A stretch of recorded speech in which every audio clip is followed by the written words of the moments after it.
My name's Shane Mooney. I am a self-employed qualified financial advisor with Money Doctor, and I also do lecturing in sales and sales management with the Communications and Management Institute. I've been contributing to All About Business for the last year now, and mostly in the area of personal finance, and also in the area of certain elements of business that I'm an expert in.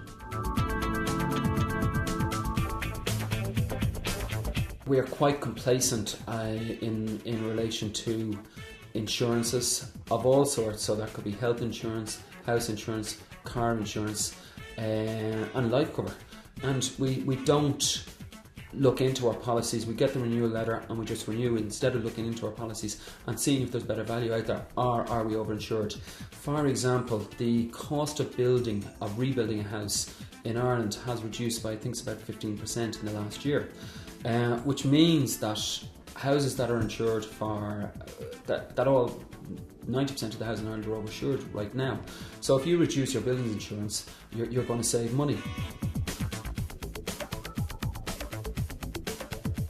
Being a marketing graduate, I would never say reduce your marketing spend.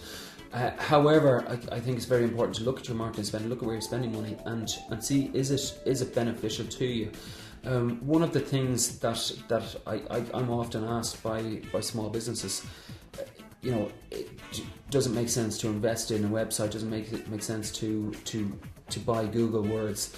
And the answer is very often no. And I'll give you a small example of that. A client of mine, he has just set up a landscaping business, and he was asking me about setting up a website and what's the best way to do it, and would he spend money on online advertising.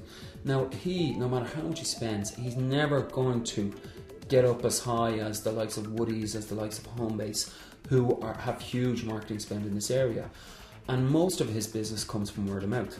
So it makes a lot more sense to him to have a very cleverly designed website which has loads of pictures of work that he's done, loads of testimonials, and it's a calling card for him that he can refer people to the website to see examples of the work that he's done. Tip number 1, spend time reviewing your expenditure. I was recently dealing with clients of mine down in Limerick. Both of them were driving to work, and on their way to work they were each stopping in separate garages, buying a newspaper each and buying a cup of coffee each, and they couldn't figure out how they were struggling to pay their mortgage of €400 a month. The Irish Times is €2, the Irish Independent is €2, 2 cups of coffee cost €3. So they were spending €7 a day, €35 a week, and if I get my maths right now, that's €140 a month purely on newspapers and coffee. You can get the Irish Times on the internet, you can get the Independent on the internet, you can bring a flask with your cup of coffee in it, and that would be half their mortgage paid for. Tip number 2, if you're starting a new business or thinking about starting one, spend time on your business plan, particularly on the finances, because this is going to determine whether you get funding or not from whatever institution you go to. If you need help with the finances, talk to an expert, talk to your accountant, or talk to your business banking manager, because they're only willing to help. Tip number 3, you either increase income or reduce expenditure.